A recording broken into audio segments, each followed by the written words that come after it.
मित्रांनो, आज ओवीसाठी खेकड्याचा सूप करायचा आहे. त्यासाठी 1 किलो खेकडे आणलेत. छान धुवून बरं, छान झाले स्वच्छ करून. हां, आणि इकडं आता तेल गरम केलं. इकडे दीपाने ओवी खायचं काय? हे बघा, आपण सांबार काढून ठेवलं आहे. कोथिंबीर, धने, लसण, नंतर आपण कांदे भाजून ठेवले, खोबरं भाजून ठेवलं, जिरा घेतलंय,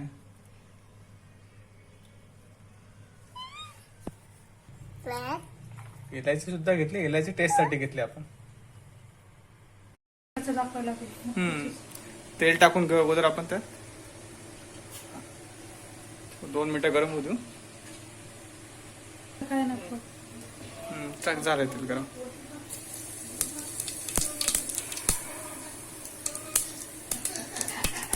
लवंग घेतला आता.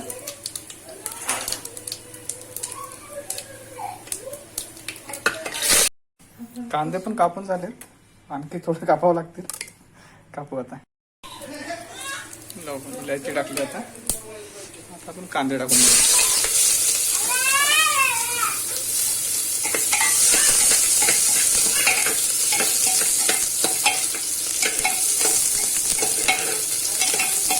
हळद टाकली पाहिजे.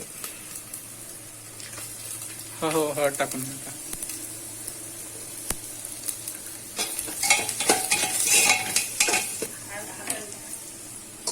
आता खेकडे टाकून घेऊ त्यामध्ये.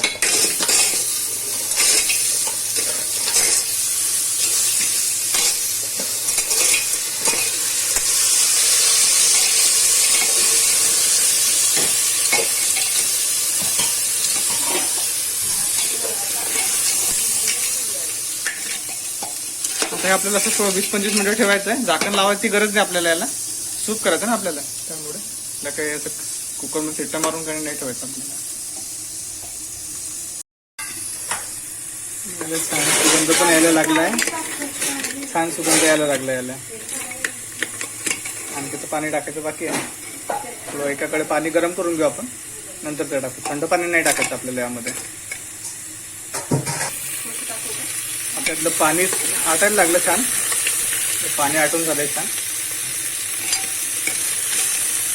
आपण मीठ टाकून घेऊ आपण त्यामध्ये.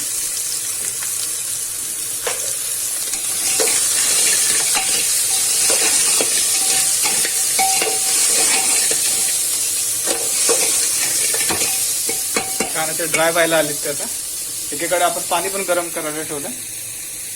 आता त्यामध्ये आपण सांबार टाकून घेऊया. कोथिंबीर टाकूया.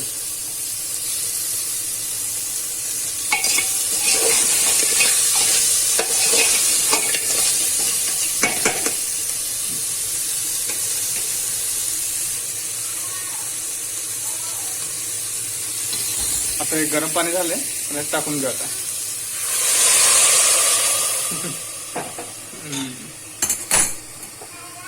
आता बघा, एकदम भारी सूप होणार आहे.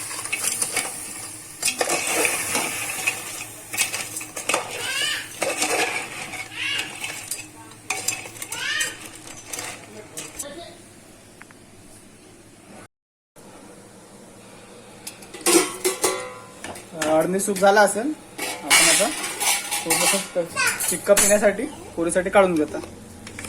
ओवीला असं फिक्का सूप खूप आवडतो. हो बाळा, तुलाच काढताय.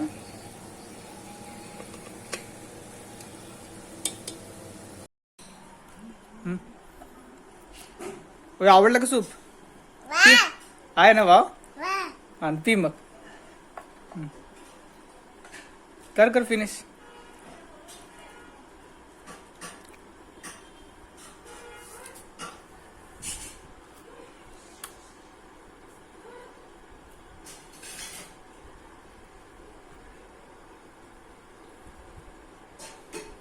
देऊ का अजून? बरं पिऊन घे, नंतर बोलू आपण.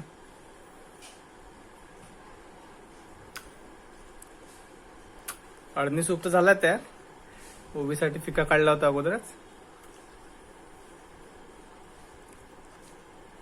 जास्त तिखट नसल्यामुळे लहान मुलं पण आरामात पिऊ शकतात.